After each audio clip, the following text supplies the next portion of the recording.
தாம்பூலத்தை wife கையால வாங்கி சாப்பிடுறதா விசேஷம்னு வேதம் சொல்றது. தாம்பூலத்துக்கு மனச சுத்தம் பண்ணக்கூடிய குணாதிசம் இருக்குன்னு சாஸ்திரம் சொல்றது. அதனாலதான் என்னமோ வைஃப் ஹஸ்பண்டுக்கும் ஹஸ்பண்ட் வைஃபுக்கும் வெத்தலையை மடிச்சு கொடுக்கணும், 2 பேரும் ஸ்வீகரணம் பண்ணிக்கணும் தாம்பூலத்தை.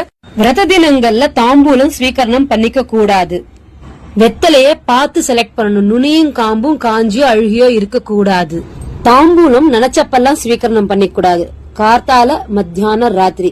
கார்த்தால தாம்பூலத்துல பாக்கு அதிகமா இருக்கணும், மத்தியான தாம்பூலத்துல சுண்ணாம்பு அதிகமா இருக்கணும், ராத்திரி தாம்பூலத்துல வெத்தலை அதிகமா இருக்கணும்.